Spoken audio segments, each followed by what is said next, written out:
झूठ अगर किसी से सीखना हो तो मोदी जी से सीखे। गठेर से गैस निकालेंगे और चाय बनाएंगे। अरे फेंको, इतनी भी फेंको। मोदी कौन है? वही से मोदी मीडिया से पैदा किया हुआ एक बच्चा है, सिर्फ एक बावली है। असल में आरएसएस सरकार चला रही है, जिनकी सबसे पहले एक ही मंशा थी, नारियों को पैर के नीचे रखी। ये आरएसएस की मंशा है, आज वो वही काम कर रहे हैं। आज मोदी जी खुद को विश्व गुरु मानते ना। विश्व गुरु का मतलब होता है कि मेरा भारत देश सबसे अमीर हो गया है। अगर मेरा भारत देश अमीर है तो आप मुफ्त में क्यों अनाज बांट रहे हो? मतलब आपने देश के लोगों को गरीब कर दिया है। सबका विकास सुन के ना विकास पैदा हुआ है, ना विकास की सिस्टर पैदा हुई है। सिर्फ लोगों की क्या हुआ है, पैदा हुआ है तो भ्रम पैदा हो गया है। एक अकेला भारी है। अरे भाई साहब, अकेले तो दिखता है, जनता को बोलने देता नहीं, उसके खुद भाजपाइयों को बोलने देता नहीं, हमारे किसी विरोधियों को बोलने देता नहीं। वो एक अकेला इतना बेवकूफ होगा नरेंद्र मोदी कि 70 साल में जिस देश में सुई नहीं बनती थी, आज उस देश की बनाई हुई कांग्रेस की सरकार की देन में फ्लाइट में बैठता है, कांग्रेस का बनाए रोड पे चलता है, कांग्रेस के बनाए हुए एसी रूम में बैठता है और फिर बोलता 70 साल में। भाई साहब, उनको कहो जरा नशा और गांजा कम फूके। नरेंद्र मोदी का नाम ही है बदरू मोदी। वो खुद बदल गया, देश के लोगों को वादा कर 15 लाख देने वाले थे, खत्म कर दिया। टीचर वो बनना चाहते, डॉक्टर वो बनना चाहते। राजा वो फिल्म देखी थी, करिश्मा कपूर जाती है तो सारे लगे रहते हैं, पता चलता वो कुछ भी नहीं है। वो ऐसा मोदी जी का है। सर, मोदी जी कहते करते कुछ नहीं है। फेंको आदमी क्या कर सकता है? मणिपुर, वहाँ क्या न्याय मिला सर? वो तो आज भी घूम रहे हैं आरोपी। मैं तो अभी पढ़ रही हूँ, तो मुझे तो नहीं लगता कि बीजेपी सरकार हमें तो हेल्प कर रही है। मुझे दिल्ली में जाना था पढ़ने के लिए, बट ऐसे था कि वो सुरक्षित नहीं है, तो वो एक इशू है। उन्होंने जो भी वादे किए थे लास्ट टाइम वो पूरे नहीं हुए। बीजेपी ने जो है चोरों की सरकार है। उन्होंने दिल्ली में भी चोर रहे, अभी महाराष्ट्र में भी चोर रहे, यहाँ पे भी ये पक्ष का आदमी उठाएंगे, इसका पक्ष ये चोरेंगे, वो सब चोरों की सरकार चल रही है। कुछ नहीं, ना कोई शेतकर के हित में, ना अल्पसंख्यक का दलित, कोई किसी पिछड़ों के हित में कोई बात। हाँ तो किया ना विकास, 400 के हंडी 1200 पहुँच गई, 400 की हंडी 1200 पहुँच गई, विकास किया ना। और 1200 की हंडी जो 100 रुपये से कम कर दी, उसके एडवर्टाइज के लिए 1 करोड़ रुपया खर्च कर दिया। 400 की हंडी 1200 पहुँच गई, उसके लिए कुछ नहीं कोई बोला, लेकिन 1200 की हंडी 100 रुपये से कम हो गई, उसके लिए 1 करोड़ों की जाहिरात लगा दी कि बहनों के लिए गिफ्ट, 100 रुपये का गिफ्ट। हाँ तो यही तो वही बोल रहा ना मैं, तो चोरी करके लेके जा रहे ना। अगर नहीं आए तो फिर ईडी, और आते हैं तो सम्मान पूर्वक। अभी अजीत पवार जी 70,000 कोटी जी का घोटाला मोदी जी ने सबके सामने अनाउंस कर दिया, तो ठीक है, आप इन्होंने घोटाला किया तो ये चोर हुए, तो चोर को आपके पास में लेने के बाद में आप उप मुख्यमंत्री पद पे बिठा दिए और आपकी कुर्सी पे कुर्सी लगा के बैठा रहे, तो वो अब चोर नहीं है, अब दूध के धुले हो गए। बीजेपी में आ जाओ तो सब ठीक। अभी एक ही, अगर संविधान बचाना होगा, जो संविधान बचाना होगा, तो मोदी जी को कोई मतदान नहीं करेगा, क्योंकि 400 प्लस का उनका जो टारगेट है, तो संविधान बचाना, जाति पाति में, धर्म में बस आग लगाना, यही उनका काम। अगर 400 पार तो कुछ होगा नहीं सर। बैलेट पेपर में मतदान कर दो, 150 जगह भी नहीं आएंगे उनकी, 150 बैलेट पेपर में मतदान होना, 150 जगह भी नहीं आएंगे। अपनी सत्ता का पूरेपूर उपयोग, तानाशाह जो अपन बोलते हैं ना, तानाशाह, तो मोदी जी आज के तानाशाह। भेदभाव यही हो रहा है, जिन्होंने पक्ष निर्माण किया बाला साहब ठाकरे, उनका पक्ष छीना गया। जिन्होंने राष्ट्रवादी पक्ष निर्माण किया शरद पवार जी, उनका पक्ष छीना गया। ये तो आपको सभी को पता है, पक्ष किसने तैयार किया और पक्ष छीना गया। इन्हें हुकुमशाही चल रही है आपकी। महाराष्ट्र में जो कुछ भी है मनमानी करना है और किसी को भी ईडी की धमकी पे आपके पक्ष में लेना है, और वॉशिंग पाउडर में एक दिन ऐसा आने वाला है, जो बीजेपी का नारा है कांग्रेस मुक्त भारत, बीजेपी का नारा है, एक दिन ऐसा आने वाला है, जितने कांग्रेसी, जितने राष्ट्रवादी, जितने शिवसेना वाले बीजेपी में गए ना, वो जिस दिन ठान लेंगे वो वापस आ जाएंगे, उस दिन बीजेपी मुक्त भारत हो जाएगा। तो सर जी, बैलेट पेपर पे इलेक्शन करवा दीजिए ना, आप ईवीएम बंद कर दीजिए।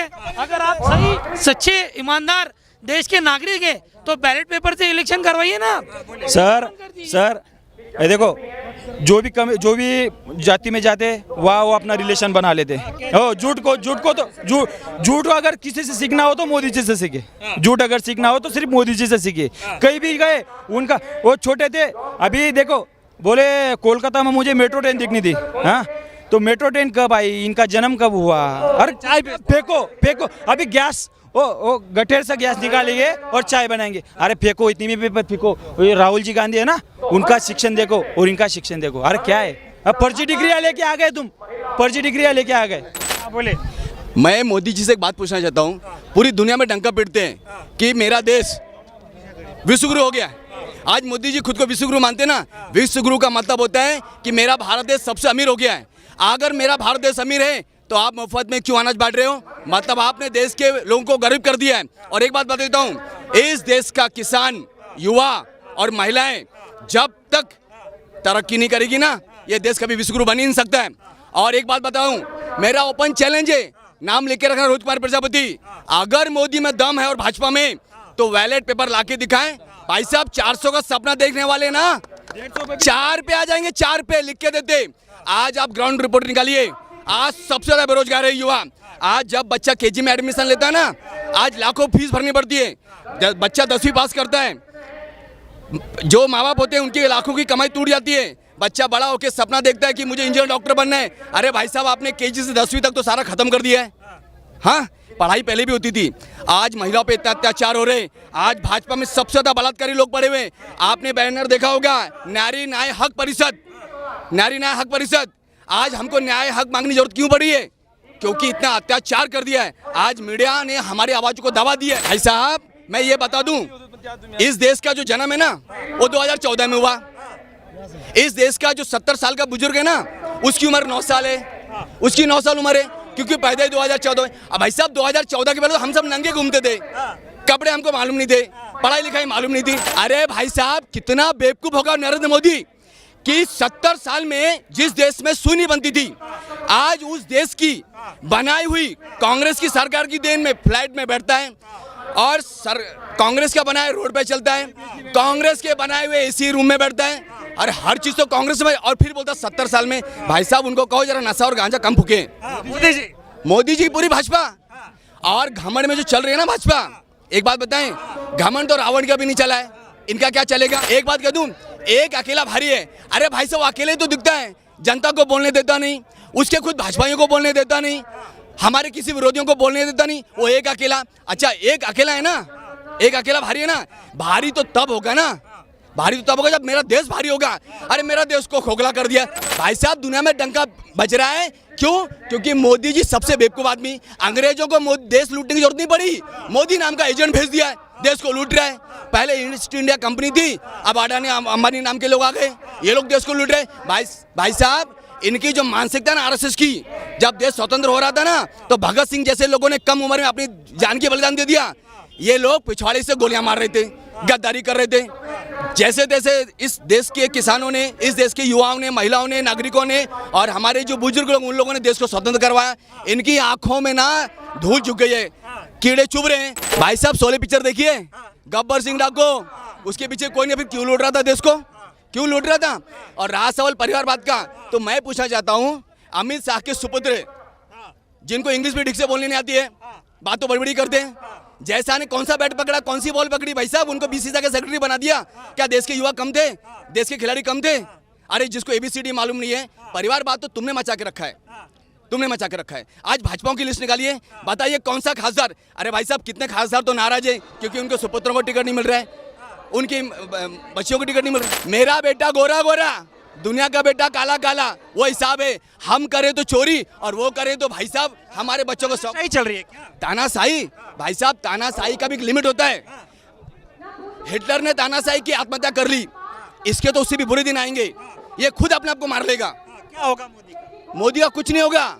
इस देश के इतिहास में लिखा जाएगा कि मोदी जैसा तानाशाही व्यक्ति ने खुद आत्महत्या कर ली, लेकिन क्या होगा तब तक हमारा देश का किसान, बेरोजगार सब खत्म हो जाएगा। साहब मोदी के दलालों ने, मोदी के दलाल हैं सब मीडिया। मैं आपको साफ बोलता हूं, अगर आज प्रिंट मीडिया ने, अगर देखिए एक बात बताता हूं, जो प्रिंट मीडिया उनको क्या भगवान ने ऊपर से पैदा कर दिया है? वो भी तो इसी मट्टी से पैदा हुए ना। शायद उनको देश का किसान दिखता नहीं है, मगर एक बात कहता हूं, जिस दिन भी कांग्रेस की सरकार आएगी, इन प्रिंट मीडियाओं से मतलब भी नहीं रहेगा। उसको तो देश के नागरिकों का भला की बात की, किसानों की आय दोगुनी करने आए थे। भाई साहब 2022 में कहा था किसानों की आय दुगनी करेंगे। अरे भाई साहब 2022 नहीं 2024 आ गया। लगता है मोदी जी शायद सोच रहे हैं कि हम 1902 में हैं। जुमलेबाज है क्या देश का? जुमलेबाज? अरे भाई साहब जुमला तो फिर भी ठीक है, जुमला तो हो भी जाता है। एक नंबर का मक्कार और झूठा आदमी है नरेंद्र दामोदर मोदी, है ना। दुनिया का नंबर 1 ईमानदार इंसान है किसान राहुल गांधी, क्योंकि वो दूसरों की तारीफ कर रहे हैं। अरे भाई साहब खुद झूठा आदमी है। संघर्ष कर रहे हैं यार 18 घंटे। हाँ मोदी जी संघर्ष कर रहे हैं ना, 18 घंटा काम कर रहे हैं ना, अंबानी और अडानी की प्रॉपर्टी को बढ़ाने के लिए, और देश के किसानों को बेरोजगार कर रहे हैं। हाँ 15 लाख 15 पैसा मिल जाए तो भी चलता। मैं कह रहा हूँ ना, अगर हमको 15 लाख की भी जरूरत नहीं है आज, अगर मोदी जी बोलते हम विश्वगुरु हो गए ना, हम विश्वगुरु हो गए ना, तो करिए। ये भारत देश धर्मनिरपेक्ष राष्ट्र है। हम जब किसी स्कूल में जाते हैं ना, तो हमको एक ही प्रकार का ड्रेस पहनाया जाता है। क्यों? जाति पाति ऊंच नीच कोई दिखाई नहीं दे। मोदी जी खुद ही जाति पात कर रहे हैं। 400 सीट तो तब आएगी ना जब उनके हिसाब से चलेंगे, है ना। और बात है कि संविधान बदलने की, तो भाई साहब ये उनकी मानसिकता झलक रही है। वो जो बंद दरवाजे में चल रहे थे ना, आज देश को सच्चाई पता चल गई है। बदलने देंगे संविधान? भाई साहब हाथ तो ला के दिखाए संविधान को, हाथ तो ला के दिखाए। देश के किसान युवा बेरोजगार अभी तक सोए नहीं है हम लोग। खाली मोदी के चंद गद्दार दलाल सोए हैं देश के। जो मोदी चेहरे वो सही है। भाई साहब नरेंद्र मोदी का नाम ही है बदलू मोदी। वो खुद बदल गया, देश के लोगों को वादा करके देश के लोगों को बता के सच्चाई। कैसे बदल क्यों नहीं गए? 15 लाख देने वाले थे, खत्म कर दिया। उसके बाद कहते हैं गैस ये बनाओ, गैस सारा चीज। टीचर वो बनना चाहते हैं, डॉक्टर वो बनना चाहते हैं। राजा वो फिल्म देखी थी, करिश्मा कपूर जाती है तो सारे लगे रहते हैं, पता चलता वो कुछ भी नहीं है। वो हिसाब मोदी जी का है। पूरे देश के लोग चाहते हैं राहुल गांधी के नेतृत्व में एक सच्ची ईमानदार सरकार बने, जो अमीरों की नहीं, सिर्फ गरीबों की आवाज उठाओ, गरीबों हक में काम करे। कहते हैं यहाँ के लोगों के साथ गद्दारी हुई। भाई साहब गद्दारी पूरी दुनिया ने देखा है, पूरी दुनिया ने देखा है। जिस तरीके से महाराष्ट्र के राजकारणों को गंदे लोगों ने, गद्दारों ने बदल के रख दिया है अपने सिर्फ फायदे के लिए। अरे भाई साहब एक बात बताइए, आप बोलते हो ईडी के डर के मारे हम भाग रहे, मतलब आपने भ्रष्टाचार किया है ना, अब तभी तो भाग रहे ना। अरे मैं और मीडिया के सामने बोल रहा हूँ, लगाओ तुम्हारे में दम है तो ईडी हमारे पीछे क्यों नहीं करते आप? क्योंकि आपने गद्दारी की है। क्यों? क्योंकि आपने भ्रष्टाचार किया है। सरकार किसी और की थी, बना कोई और लिया। भाई साहब मोदी के पास दम तो है नहीं सरकार बनाने का। जनताओं से तो सरकार बना नहीं सकते, क्योंकि कांग्रेस के, राष्ट्रवादी के, शिवसेना के चुने हुए जो आते विधायक, उनको डरा के धमका के सरकार बनाते हैं। इसको सरकार बोलते हैं? भाई साहब खिचड़ी देखिए, ऊपर टंगी रहती है, नीचे आग जलती रहती है। जो गद्दारी की ना उनका भला ना जनता का भला। मैं मुख्यमंत्री के होम जिले से हूँ, थाने से। उनके सुपुत्र हैं श्रीकांत जी शिंदे साहब।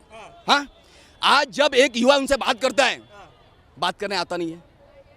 क्योंकि क्या है, पैदा होते सोने की चम्मच उनके मुंह में थी, उनको पता नहीं संघर्ष क्या होता है। वहाँ एक आगरी समाज सबसे बड़ा है, हमारे क्षेत्र में आगरी समाज बड़ा है। उत्तर भारतीय मुसलमान हैं, सभी लोग हैं। बताइए, वहाँ खड़े होकर बोलते हम हिंदू राष्ट्र बनाएंगे। अरे भाई साहब आप हिंदू राष्ट्र बनाइए ना, किसने मना किया है?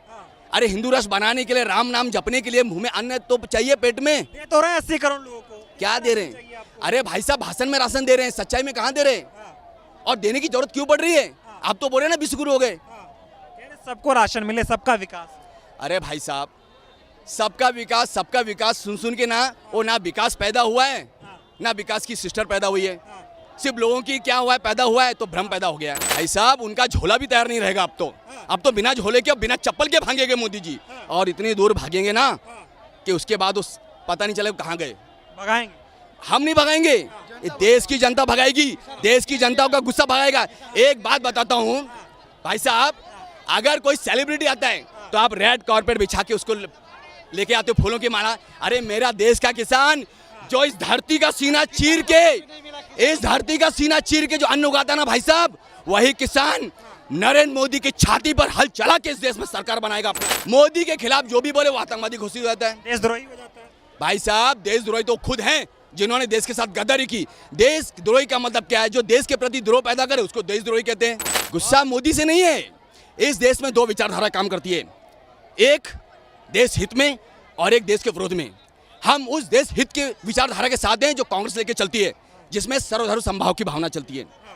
हमें मोदी कौन है? हुई से मोदी कौन है? मोदी मीडिया से पैदा किया हुआ एक बच्चा है, सिर्फ एक बावली है। असल में आरएसएस सरकार चला रही है, जिनकी सबसे पहले एक ही मंशा थी, नारियों को पैर के नीचे रखी। ये आरएसएस की मंशा है, आज वो वही काम कर रहे हैं। नारियों का सम्मान नहीं हो रहा। भाई साहब बताइए, महाराष्ट्र में सरकार बनी, शिक्षा मंत्री बना दिए। एक बात पूछता हूँ आपसे मैं, महिला मंत्री किसको बनाया? अरे भाई साहब महिला आयोग में पुरुष। अरे एक मंत्री है ना स्मृति ईरानी, कितना चाहिए आपको? अरे भाई साहब उनके उम्र के हिसाब से अब जैसी जैसी उनकी उम्र बढ़ रही है, एक जमाने में कहते हैं ना एक मोटी भैंस की तरह नीचे बैठ जाती थी सिलेंडर लेके, आज तो 1000 के पार चला गया, गायब। बोलते थे कि अगर देश में कुछ गलत हुआ, जो वादे पूरे बोले हैं पूरे नहीं हुए, तो जिस चौराहे पे मन करे बुला लेना। अरे भाई साहब एक बात बताइए, मैं सच में हंसना चाहता हूँ, क्या नरेंद्र मोदी बेवकूफ इंसान है? अरे तुम्हारे पास इतने एसपीजी लगे हैं, इतनी तुम्हारी सिक्योरिटी है, यार सादा आदमी तुम्हारे बाजू में खड़ा नहीं हो सकता, जैसे हम राहुल गांधी खड़े हो जाते हैं, तो तुमको फांसी लगाएगा कौन? अब एक काम करो, उनसे कहो एक डेट डिक्लेयर कीजिए और एक चौराहे डिक्लेयर कीजिए, आ जाइए उस चौराहे पे, फांसी भी खुद लगा के मर जाइए। कोई जोड़ने से देश के गद्दारों के साथ। गद्दार है देश के प्रधानमंत्री। मैं देश के प्रधानमंत्री की बात ही नहीं कर रहा हूँ, मैं सिर्फ इतना कहना चाहता हूँ, जो विचारधारा हमारे खिलाफ है वो गद्दार है इस देश में, गद्दार चाहिए इस देश में। हमें न्याय चाहिए भाई साहब। आप इस तरह जरा नजर दौड़ाइए, महिला न्याय हक, दोपहर के 1 बज रहे हैं, महिलाएं धूप में पड़ी हैं अपने हक के लिए। क्या हक है उनका?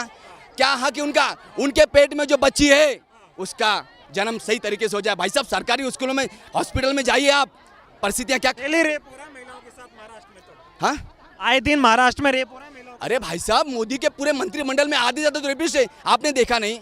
सारे कितने महिलाएं, फोगाट ने, कितने महिला खिलाड़ियों ने उन पर ये लगाया है। उसके बाद जब नए संसद का उद्घाटन हुआ तो उनके साथ में ब्रजभूषण जी। महिलाओं के साथ हर जगह अन्याय हो रहा है सर। जैसे कि हम असुरक्षित है, आज भी हम असुरक्षित है, आज भी हम हस्बैंड के साथ जाते, आज भी हम कोई साथ जाते, रात के बाद 9 बजे के बाद हम जा नहीं सकते सर। हमारा मेन पॉइंट तो यही है, हम आज सुरक्षित नहीं है। हर 17 मिनट के बाद एक बलात्कार हो रहा है। लेकिन मोदी जी ने कहा था महिलाओं को सुरक्षित रखेंगे, महिलाओं को सशक्त बनाएंगे, उनको मजबूत बनाएंगे। सर मोदी जी कहते करते कुछ नहीं है। फेंकू आदमी क्या कर सकता है?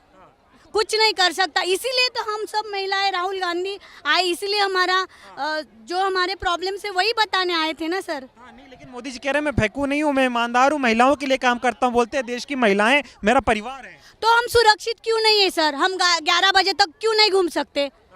अभी ये इसकी बात चल रही थी, कौन सा राज वहाँ, मेघालय आई थिंक सो, हाँ मणिपुर, वहाँ क्या न्याय मिला सर? वो तो आज भी घूम रहे हैं आरोपी, तो इधर महाराष्ट्र में कैसे क्या न्याय मिलेगा? मतलब सिर्फ झूठे वादे मोदी जी कर रहे हैं, महिलाओं को जुमला दे रहे हैं। मोदी फेंकू है, ये बात आप मोदी के सामने भी मुझे बोलोगे तो मैं कह सकती हूँ कि आप फेंकू है। आपने हमारे लिए कुछ भी नहीं किया है। जो भी कुछ किया है, राम मंदिर का देखो, उधर कौन कौन गए थे? अडानी गए थे, अंबानी गए थे, अमिताभ गए थे। हमारे जैसे कोई थे? हमारे जैसी कोई महिला थी? कोई सामान्य महिलाएं थी सर? तो महिलाओं के साथ अन्याय बहुत हो रहा है। वो अन्याय ही हो रहा है। तो महिलाओं ने क्या ठाना आपकी बात? अभी तो मुझे लगता है महिलाओं को 50% आरक्षण देना चाहिए, क्योंकि जो महिला का दर्द है, जब महिला रास्ते पे उतरती है सर तो परिवर्तन की बहुत सारी आशाएं बढ़ जाती। जब तक महिला रास्ते पे नहीं उतरती परिवर्तन नहीं हो सकता। इसलिए 50% आरक्षण सब जगह देना चाहिए। मोदी जी के खिलाफ हैं आप? पूरी खिलाफ हूँ। आप बोल सकते हैं मोदी जी मुर्दाबाद, मैं कह सकती हूँ, आप मीडिया पे दिखा सकते। मतलब कि अब की बार मन बना लिया कांग्रेस को? अब की बार हमारी ही सरकार आएगी।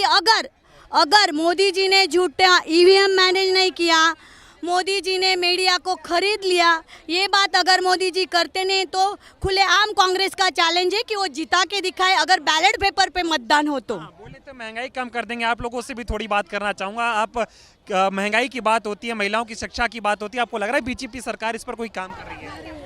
नहीं, मतलब मैं तो अभी पढ़ रही हूँ, तो मुझे तो नहीं लगता कि बीजेपी सरकार हमें हेल्प कर रही है। महिलाओं को मजबूत करने का कोई काम कर रही है? ऐसा कोई काम हो रहा हो जिससे बच्चियाँ पढ़ें, मजबूत हों? आजकल रोज अपराध हो रहे हैं उनके साथ। हाँ, जैसे इन्होंने कहा कि हर मिनट में बलात्कार हो रहे हैं और हम घूम नहीं सकते। अभी मुझे दिल्ली में जाना था पढ़ने के लिए, बट ऐसे था कि वो सुरक्षित नहीं है, तो वो एक इशू है। उन्होंने जो भी वादे किए थे लास्ट टाइम वो पूरे नहीं हुए। और या थैंक यू। न्याय का हक मिलने तक